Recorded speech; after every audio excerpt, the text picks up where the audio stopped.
Hey everybody, welcome to this episode of the Disc Golf Answerman. I'm Bobby Cool, Daddy Slick Breeze, and on this special Disc Golf Answerman interview, I have Ron Converse Jr., who just won his 4th world title, and this altogether is your 5th major title. Is that correct, Ron? Yes, sir. Awesome. Well, as soon as I found out I saw the post. I was looking through Facebook and I was trying to figure out what was going on at Worlds, and I saw the post where you had the little hat salute on there and congratulate you. And I was like, that's awesome. And I was like, we got to get him on the show, find out what happened at the event and how you're feeling and stuff like that. So how are you feeling now that you have your 4th world title? It's nice. I'd like to do it again, at least 2 or 3 more times. But oh yeah, yeah, you know how it is. You get to where you're playing well and you want to continue to play well and compete well, and I love it. So I'd very much like to go to the next Worlds and repeat. So take us back to that moment, though, when you put in the last putt and you just realized, it just came to you, or just the knowing that you just won your 4th world title. Are you in disbelief? Are you like, is there a lot of pride? Are you, what's going on through your mind in that moment? It was more, I was really glad that it was over because let me back up. So that round started, I was 7 strokes ahead walking into it. I stepped up and I back-to-back solo birdied 2 of the harder holes on the course, hole 1 and 2. The rest of the group didn't get any. And then it just sort of deteriorated and the wheels fell off and he was catching up. And I think it got down to where Tim only had a couple strokes to go. If I'd have missed a whole lot more, then he'd have got me because he was playing very well and I was playing horribly. I couldn't seem to get my brain where it was supposed to be. Once I got to the point where I think I had the realization that I had won already. And as soon as that happened, I went, ah! And, all the things I had been doing for the last week just sort of evaporated, and it was just a matter of trying to tread water. Through great drives, didn't convert. Through bad drives and converted to get the par. And a whole bunch, it seemed to me at the time as if there were a whole bunch of bogeys. Now, looking at the scorecard, it wasn't as bad as all that. But in my head, I was like, oh my God, I'm going to lose, And so I was very, very happy when that last putt sank, and I knew without a shadow of a doubt that it was over and the bleeding had stopped. Now, the division you played in was MP60, and so you've been around for a long time in disc golf. Remind me how long you've been playing disc golf. I started messing with it in '81. Oh wow! So quite a long time. Yeah, I was playing disc golf. Yeah, I'm sure this wasn't the first time you've been in a situation where it was stressing you out, like going to the final holes. You were stressed out. How do you handle that? What kind of player are you when the stress is really there? Sometimes it doesn't matter at all.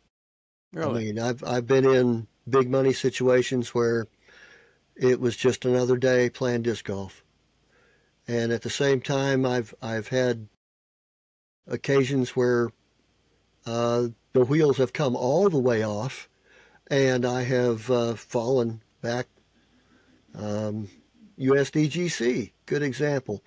The final day, after multiple days of hanging in with Kenny Climo and playing pretty well, 1 stroke behind him, and I get up the next morning and come out, and I just could not do anything right to save my life. And I ended up falling all the way back to 10th place and shot, I can't even remember what it was. If we hadn't been so far ahead, I would have definitely been way farther back than that. It was a miserable round. But on the other hand, I've had the rounds where I was behind going in and managed to do the opposite and just totally blank out what was going on and just work my way through it one shot at a time and just come out the other side way ahead. So uh, I think that where your emotions are at any given moment makes a huge difference. And for me, wanting it, I wanted this too bad. And I think that if I had stopped thinking about wanting this and you know, and just worried more about, well, okay, it's just another day in the park. Walk out there and do it. It I wouldn't have had any of the problems I had. Yeah. So you've won 5 major titles, and I know from following your journey, being with Dynamic Discs, and you've been with Dynamic Discs a long time. But what does winning look like now in the MP60 division compared to some of the? Because I know you've won other A tiers and other events that you play locally. What does winning look like now at this age compared to earlier ages? Well, it still feels just as good. Honestly, it's only been a couple of years since I won an A tier in the open division, so it's not that far away. I set a course record, won an A tier, shot a 1085 rated round at the oldest A tier uh, concurrent in the U.S., which would be, oh, I just went blank. Which anyway, I play pretty well. I've taken some time off because of work. Last year I was injured, and I find that the injuries as I get older are harder to recover from. So I spent a lot of time on a 9-inch grinder and ended up with an elbow problem towards the end of last year, and really struggled. Took about probably about 5 months of where I didn't play very much at all. Didn't practice, through a few events, but really didn't do anything. And I still am not practicing as much as I probably should be. I've reduced it a lot because I'm still uh, doing a lot of work, and it's a little rough. Yeah. So when you go on those long stretches of not being able to play or injury or having to work, how do you keep your mind in the game? How do you make sure that you are staying sharp and your game's not suffering? Well, I can still putt, and so I've got a number of baskets in the yard. It was just being able to throw drives and getting out to actually grip it and rip it. Couldn't do that.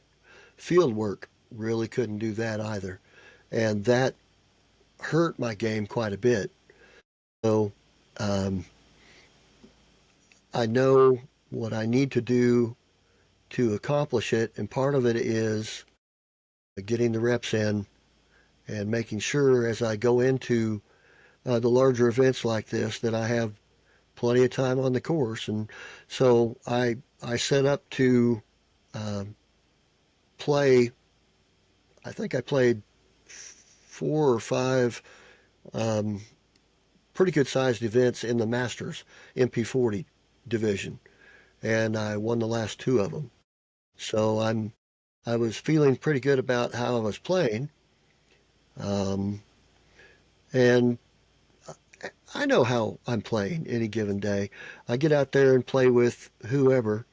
I still throw in excess of 400 feet. I still am able to putt pretty well normally, and um, I haven't really. I'm sure it's going to catch up with me one of these days soon.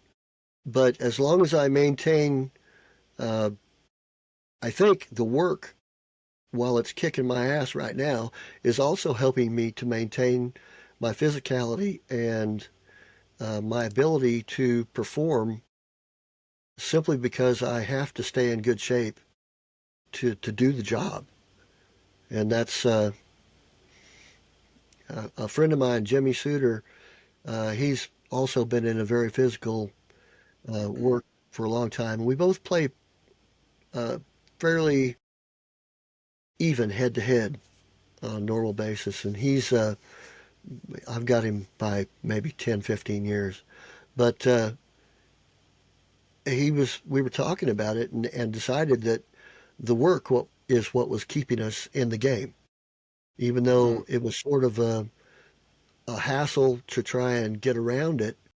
At the same time, it was maintaining our physical skills, athleticism. I don't know if I was retired if I would have the motivation to work as hard at staying in shape as I do just simply by going to work. So, Yeah. Speaking on that, has there been any time leading up to this world's time, or maybe the whole, maybe you're just not ready to give up? But has there been ever time where you thought, I just can't do this competition thing anymore? no, No. no. I, I Yeah. I've had when I've had physical problems. Um, I haven't really. No, I don't think I've ever thought I'm ready to quit. It's always been, what do I need to do to get back in the shape that I need to be in to compete?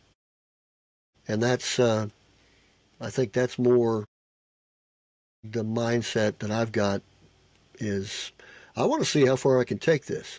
Hmm. I would love to be able to continue to play at a fairly good level as old as I can get. And that's really, I'm very curious how far I can push it.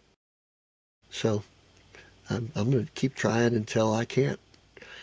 And I've thought about it a lot.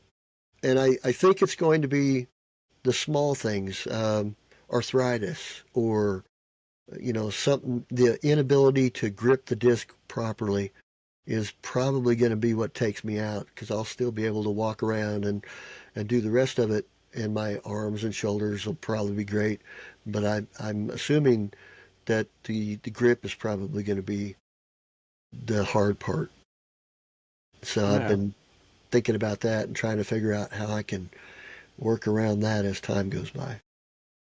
So back in the day, like I said, when I would travel to a lot of the dynamic disc events, you would be the old guy playing in the MPO division, and you'd still be giving these kids a run for their money. What do you think is the secret to that for you? How are you able to keep up with these guys that were throwing farther and farther and farther? Well, really, I've always been able to throw fairly far, Hmm. and it really hasn't dropped a lot. Even with the older discs, I set a second place behind Crazy John Brooks throwing distance, and it was like 485 feet with 187 gram. I can't remember what it was, some big platter, and then time goes by, and I'm still throwing somewhere around 485 feet. My longest ace is from about 15 years ago. It was at 485 feet. But that obviously, I'm not throwing it as far as I was. I'm now, I figure it's more like 415, 420, somewhere in there. But my putting skills have improved, uh, I would say quite a bit. And my ability to look at a shot and know what to do, well, that's improved dramatically. I'd get up there and I might throw the wrong shot or try and make something work in the past. And now I've been throwing for long enough now that I know what I should be doing. It's just trying to pull it off sometimes. So is the whole point.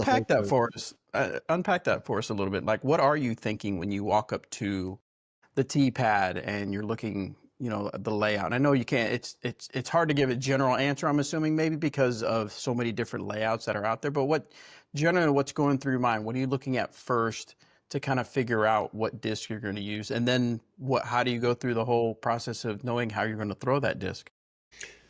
Well, first place is going to be what's the trouble on this hole? What do I want to avoid? What do I want to accomplish? Um, if I'm in a larger event, it's more like, how can I not lose two strokes? I don't want to throw OB no matter what. Um, and so you shape your shot to avoid the problems and still try and maximize the good stuff. So if I want to throw a straight shot and I have a crosswind and I'm afraid of going to the right, I'm going to throw something that's still going to break from right to left when it finishes. If, even if the left is a little obstructed, I'm going to try and push it over and then have it break back. If I have a shot, I've also tried to get a little less aggressive because I do have a problem with, I know I can make this shot and I can do it like 8 out of 10. That's not good enough.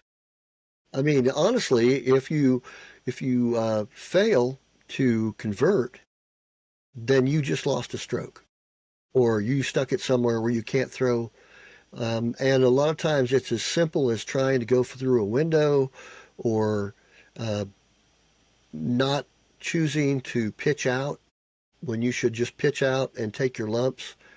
And that's the kind of thing that I think the pitching out thing has come a long ways in the last few years, because I'd look ahead and I would go, okay, that little spot right there, it's thinner. I think I can get through that spot right there. And if I do, I might be able to salvage this hole. Well, no, it's way better for me now. I've recognized that if I just throw it out into the middle of the fairway, throw it up to the basket and drop it in, I may take a 4, but I won't take a 5 or a 6 or whatever it takes to cut through that piece of forest. Mhm. So, Do you watch much disc golf, the big disc golf tournaments? Do you watch on YouTube or anything? I watch some of them. I like watching the big boys play over in Europe. I love the courses over there. They're truly beautiful, and it's on my bucket list. I'd like to get over there and have the opportunity to play while I still have the skills to maybe be able to do something with it. What are your thoughts on some of the progress you've seen from players as far as their skill level from the time you started up until now? Overall, it's part of it is the technology, because the reason why I could throw 485 when I was young and with a fat, ugly disc, and now I can throw, it just sort of followed me. I rode the wave of disc improvement, and that's what kept my distance going. And I'm looking at the kids now who are coming into it with a knowledge of throwing discs and lots and lots and lots of practice, and they're, yeah, I got to watch a lot of these guys at Junior Worlds in Emporia, and Gannonberg, great example. Holy crap, he throws far. And he's very, very skilled. And I love seeing it. It's fun to watch. I can't duplicate it at this point in time, but I sure do love watching it. And uh, it's nice to see the skill levels still there. People keep improving, and I hope to. I don't know how much further they can push it, but I hope to see it continue to the point where the professional side is truly amazing. And I mean, it already is, but I mean, even more, to where those guys are doing things that they're just dreaming about now. Yeah.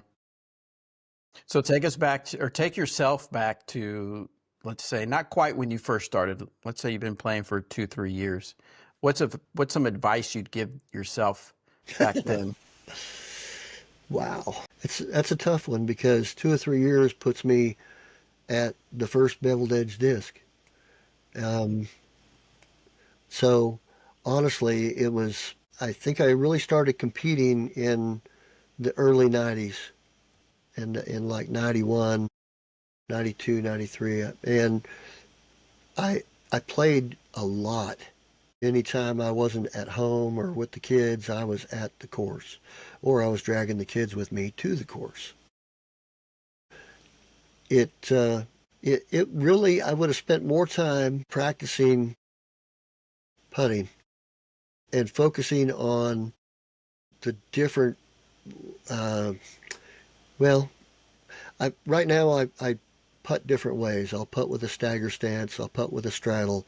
And as I play more courses and see more uh, variations in crap around the basket, I'm really happy to see that it's no longer just a nice clean circle of, 10 meters, and they've actually started putting obstacles in around baskets and things. I think that really having to place your shot as you come to a hole really improves the game considerably.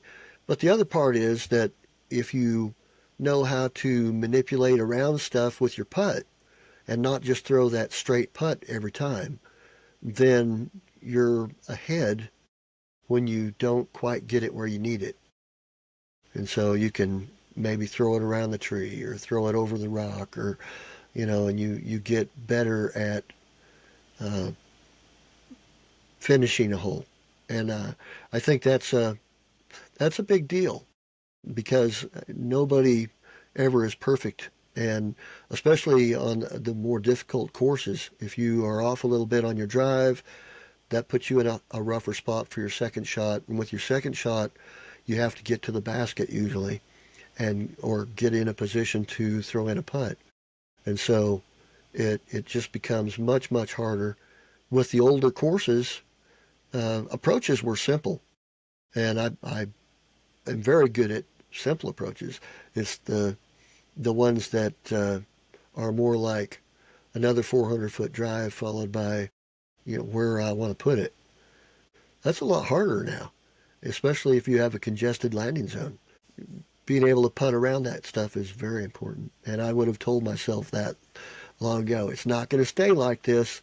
Get the newest, hottest, and, continue to run with it. And, to a certain extent, I did anyway. But yeah, So yeah, it seems like that's been a thing for the longest time is people want the newest and latest and hottest, yeah, disc. And, obviously, I mean, that's yes, people love to do that. But, and then another thing I was going to ask you is when you are practicing, or I guess what advice would you give? I know a lot of people like to go out and they'll go play around and they consider that practice. But how much of your practice is actually playing around a disc golf versus just getting out to a field and seeing what your discs do? yeah. Field work is so important, and that's part of what I've been missing. So to make up for it, what I do is I'll go to a course and I'll throw 6 shots on each hole, something like that. Instead of dumping the bag in the field, I'll dump the bag on the course.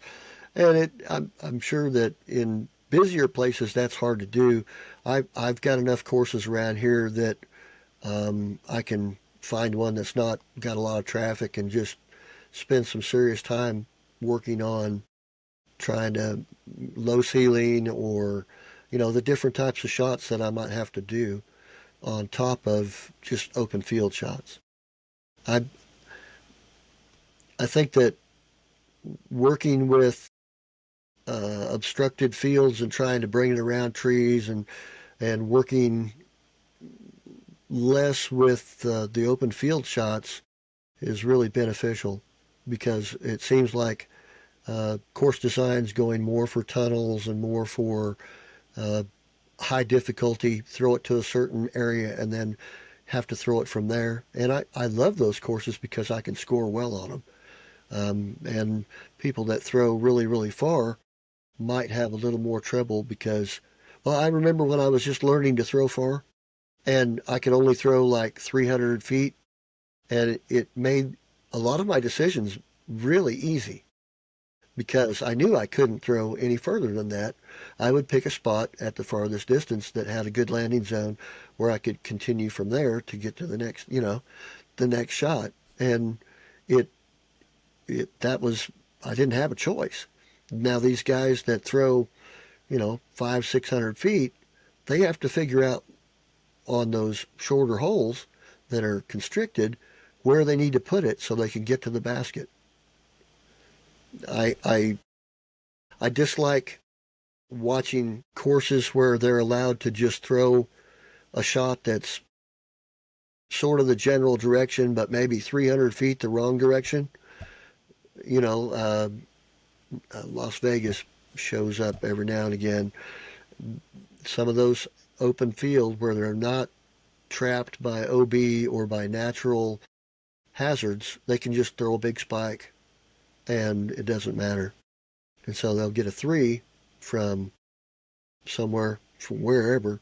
Now, as course design improves and you end up with courses where you're not allowed to just throw random giant shot that direction and you actually have to pick a landing zone, I think you're going to see continued improvement in the skills of all these guys. All right, I got one last question for you, but before I do, I'm going to tell you, have you think of a question.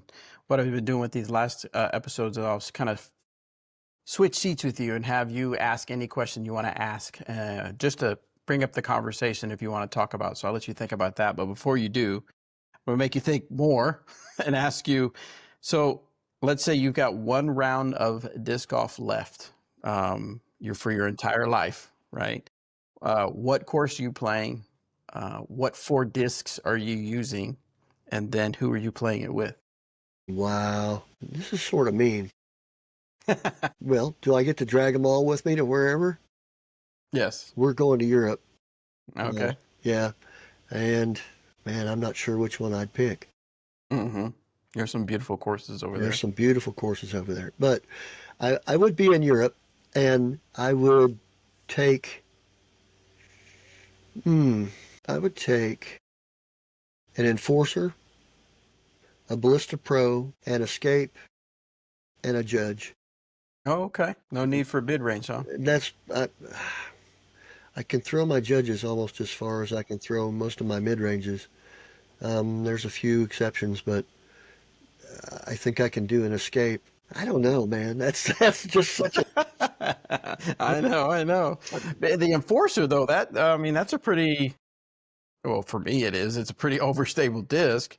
Mhm. Is that kind of one of your distance driver, like a go-to distance, or No, it's not no? distance. It's well, it sort of is. It's about probably 350 overstable. If I throw it up in there, it's going to spike. If I want to Mm-hmm. throw a skip around a corner, I can hit the corner and have it fly and give me a good jump.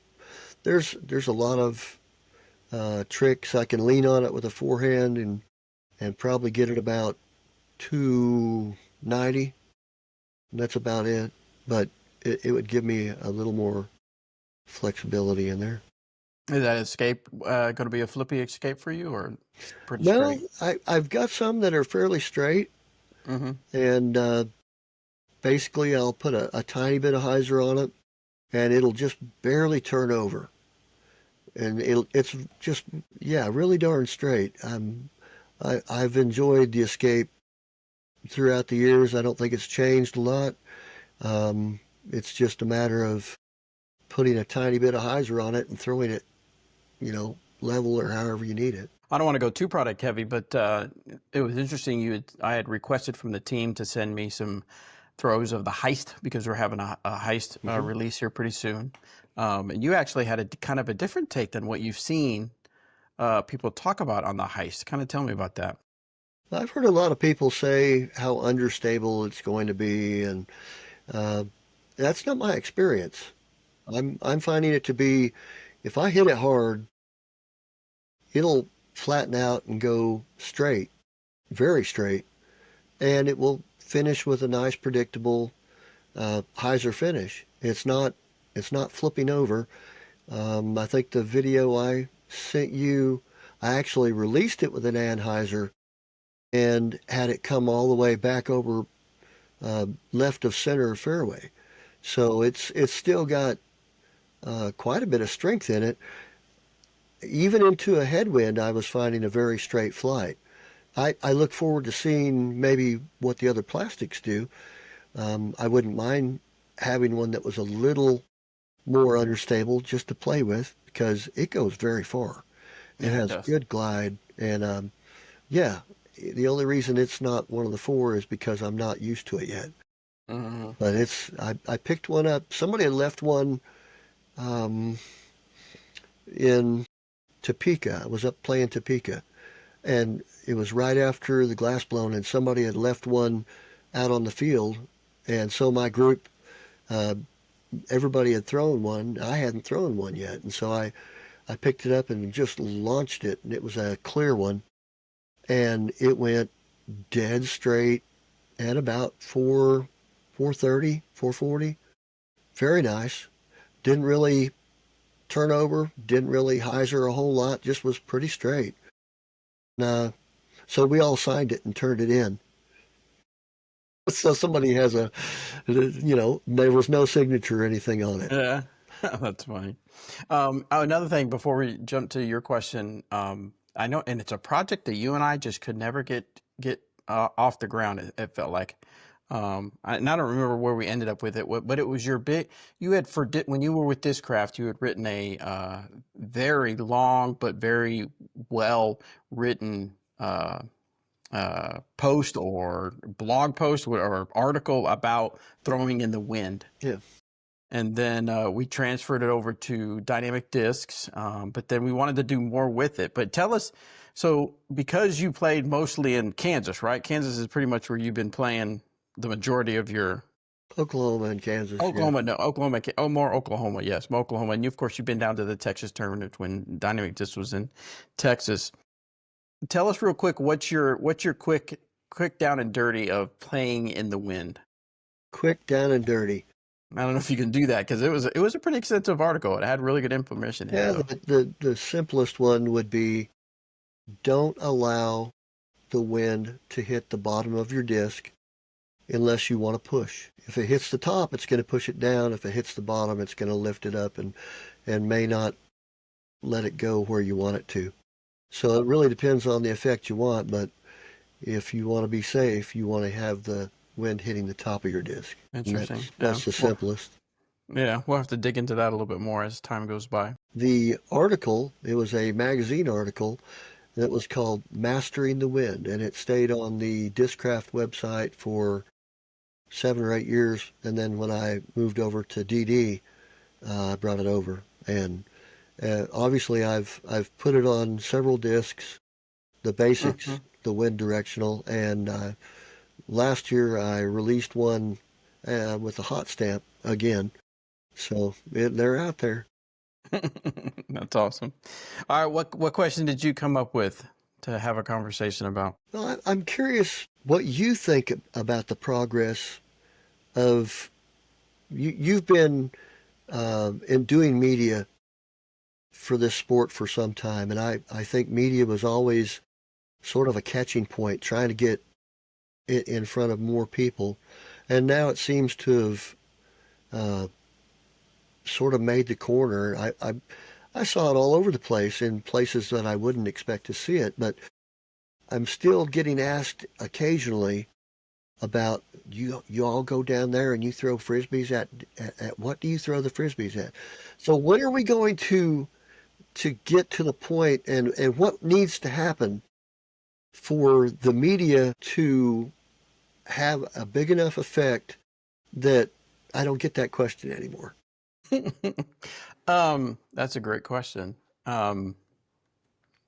So what I found interesting is that I've been listening to some podcasts, disc golf podcasts. One of them is the Funzy podcast, and it's a couple young guys that create content. They're not pros. They play disc golf. They hang out with pros. Some of them do. And they create disc golf content. And I was listening to one particular episode, and they were talking about how they felt disc golf was right on the cusp of just being mainstream.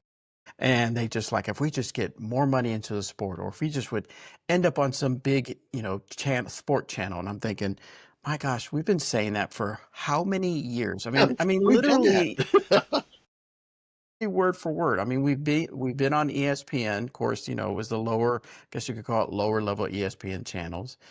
We've been on CBS Sports Center, of course, as long as you had, I don't know if you heard that thunder. Wow. As long as you had the right amount of money, you could be on CBS Sports. So it feels like we've been on some major networks. We've had major celebrities play disc golf and put it out there. we just haven't, I don't know. I'm almost perplexed myself. I don't know why we haven't made the jump where it's just like more mainstream.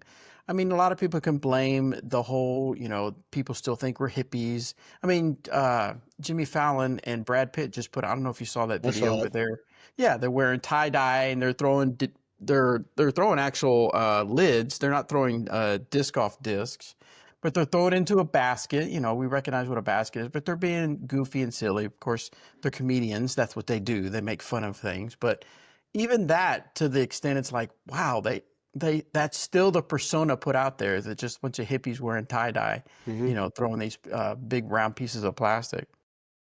I honestly think it will take, to me, it's never gonna be a a a single moment. I don't think that we're going to go, that's the moment disc golf became mainstream.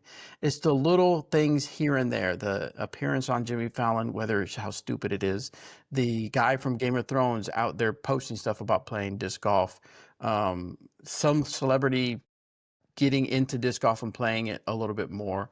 These young kids that are creating content that they're just disc golf content creators. They're not necessarily have aspirations of being in a big tournament or winning any big title. They just want to create fun, challenging videos, and disc golf is at the center of it. And it's just going to be kind of a slow burn in my eyes. Unless something viral comes along. But even then, I mean, Brody Smith been viral how many times for Right. Ultimate?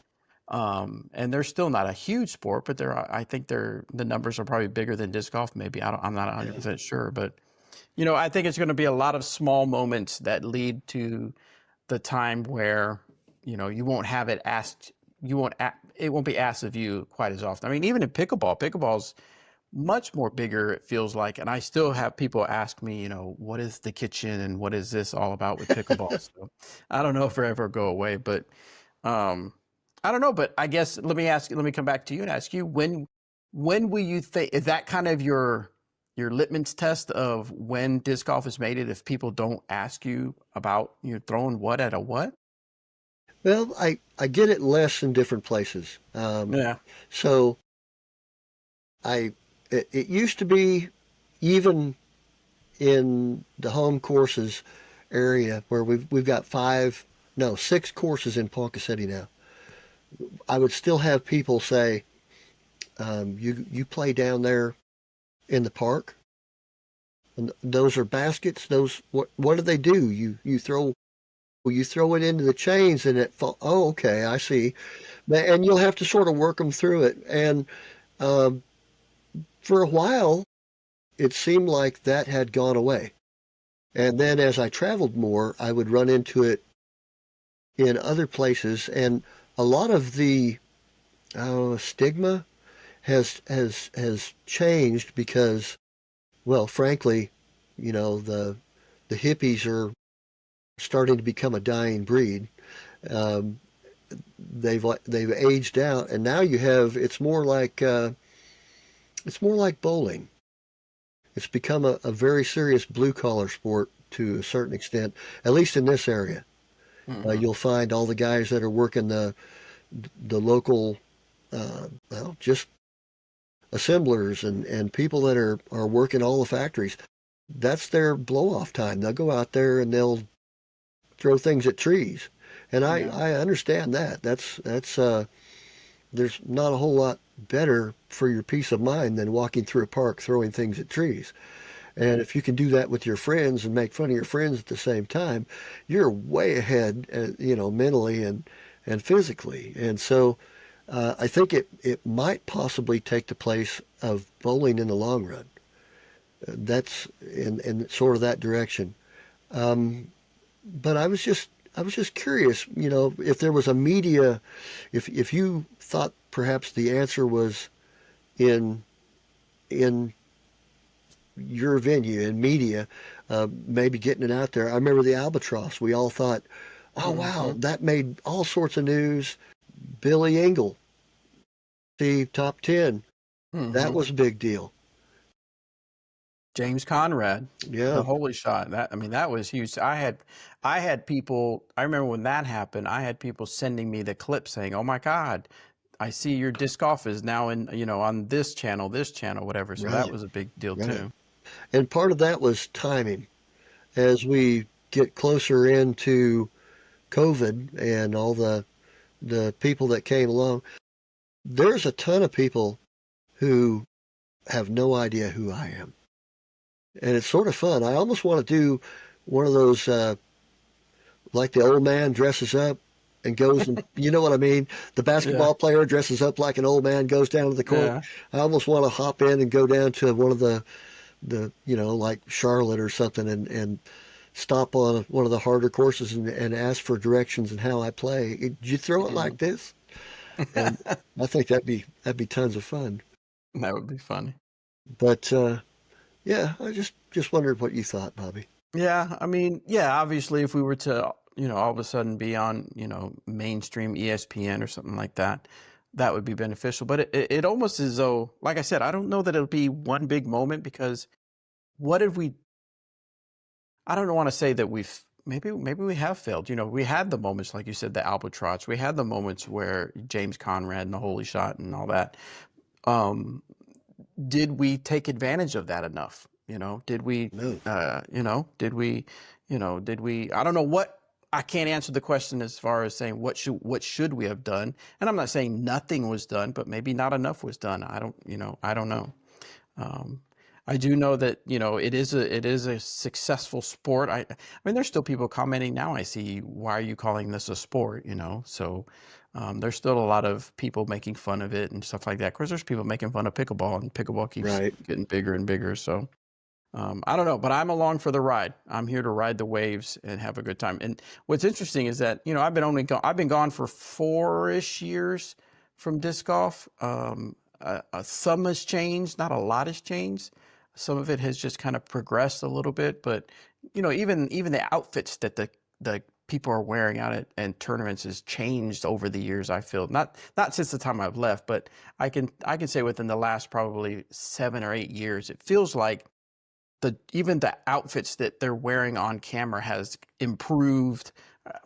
Maybe that sounds harsh to say improved, but I think you know what I'm saying. I mean, I remember seeing times like guys were just wearing performance t-shirts and basketball shorts and they didn't even match. And I'm like, I get it. I get it. I'm not saying, I understand disc golf has its roots and just, casual, but presentation is something. So when you talk media, that's a thing. It's like people are going to look at that and go, what is he wearing? But if you see someone in a nice polo, nice, performance shorts, I think people will kind of take the sport a little more serious.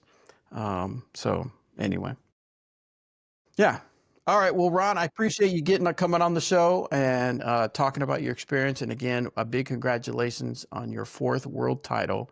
Thank you. And yeah, like you said, I'd love to see you keep going. It gives me hope as an old guy to see you keep going through everything. And I hope you win a lot more titles. I think it's going to be awesome. Well, I got one more quick one. It's funny. Yeah. I Yeah. went to sign up, and I had the 5%, the top 5% rating wise, you get to sign up early in your division at Masters Worlds. Okay. Well, I was qualified to play. I'd never played 60 before. I'd never played 55 before. I've only ever played 50. That's as old as I've ever gone. And so Mm-hmm. I tried to sign up for 55 and they wouldn't let me. Really? Because my native division, because I'll be 63 August, is Uh-huh. the 60s. And they wouldn't let me sign up, Uh, even though I was in the top 5% of 55-year-olds. wow. That's interesting. All right, Ron, again, I appreciate you being on the show, and I look forward to watching you out there playing more.